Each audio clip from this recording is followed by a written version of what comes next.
ayudo Yesu kaka jawar machuwe. Jamimo witi emi ma nigi ode mokend gi dichuo achiel. Kech mine tindi kendo gi nyaka gi mine kendo gi mine wetegi. Mano tek manade. To mine kendo gi chuo mang'eny. Koro an miyo mokend gi dichuo achiel.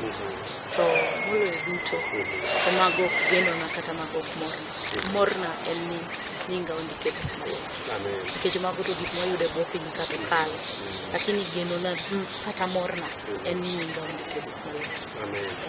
Koro jatich Nyasaye kwachako achiel kachiel wach wer chako karang'o kaka Jamimo Owiti chakre kawuono ochako wer. Jamimo Owiti ochako wer katin ka nyathi matin. An konyuola tadongo e family mar SDA. Koro achako wer katin ka Pathfinder kabedo soloist. Odwa ne wan jok mawero kwaya. Kila Saturday ne wakwayo thuolo mar wer. Nyaka wabed kwandiko note moro matin. Mama ne nyaka ndik note moro matin. Kwaya mar thuolo mar jokomonji. Iluongo ni jokomonji. Jokomonji family. Koro wabedo kwawero kwaya.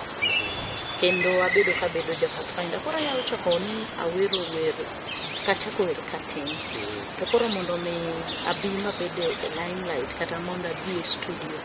To koro bedo kaduong' ma sedi katedo.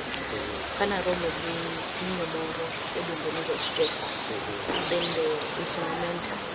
Kachopo maromo kode to koro owinja ka wer ka aluoko bende en jikon kane waromo yor dak kata yor dwaro makoro ji romo go.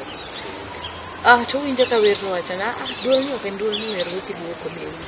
Duol ni ok en duol ni wer go kiduoko ang'o? Sende. Onyisa ni don't look sana.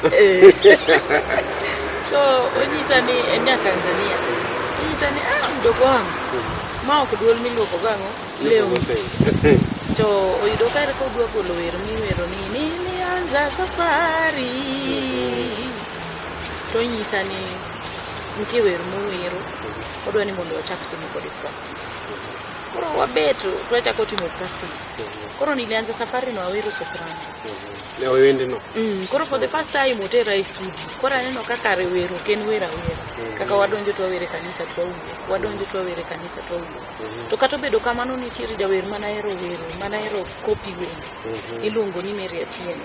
Kadongo kata ka wero gi Pathfinders, ahero wero ni Adam na Eva walitenda.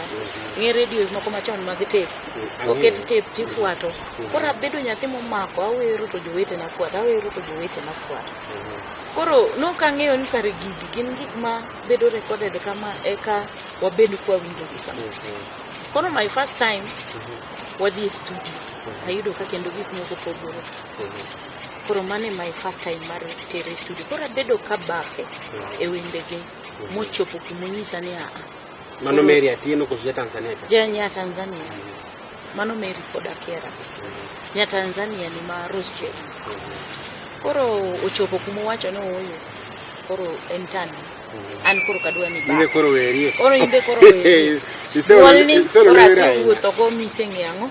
Studio iseng'e gik monego time studio koro it is your turn. Mondo imbe mondo koro itima iwer. To lamona. Apenye ni to koro aweri naneno ka wende kiwero to wende biro. An abro yudo wende nang'o mondo ni wende. Kech adongo SD wan wawero wende mag book. Mag book. Koro in meki gi abro yudo nang'o. To nyisa na bro lemo ni to wende biro mondo. To lemona to wero biro na wero mokwongo. Wero ni nitawale ewe Yesu wangu. Nitawale ewe Yesu wangu. Chimuru winjo ka wer kane baf to nyisa na Yoyo wimbo imeingia. Weluoko wewe gi kama ichoke no bi mondo wandiki. To bet koda piny to watima wandiko. To nyisa ni bas wero sechopo mano wer namba 1. Kiny kendo namba 2 biro biro. Wendo chako biro kamano. Gibira bira magipangore namba makichopa bor. To kawa to koro wadhi kani e studio. Kembe koro baka. Koro kamano kaka chako wuodho wer makoro ochopo go ni kora bono. Kana kiti gima gi ere gino magitara jalo to kiti gima kalo kod fanyo kunya sa musical kumwe. Luanda nane en wer mantiere gi wache. Nitiere gik ma Nyasaye osebedo kotimo kit ngima. Nyasaye osetimo na timbe ma awach ni ho An ne nitie diere ma abedo matuo 2014 nyaka 2015 abedo muofu for one full year. Wacha no ane kanyo kendo. Muofu ma ok Ibedo muofu wania. one full year. Ma iwuotho gi lweti manya kama. Ka ok omak lweti mo nyisi ni imesi tingre. Duong' kono. To anene teko mar Nyasaye. Omiyo ang'eyo ni kidi manego bedo dala. Isebedo dwaro. Amen. Koro mae lwanda ma wuoyo kiny kawuono. Inyalo bedo ni nitiere gimoro machandi. To gino osebudho kodi. Kata dweche 3, kata dweche 2, kata higni 2, kata higni 3. Gino chando chunyi. To wach mar lwanda, Yesu lwanda. Gimoro ma ji osechayo moket kamoro. Mobol ni ok ma ok nyalo.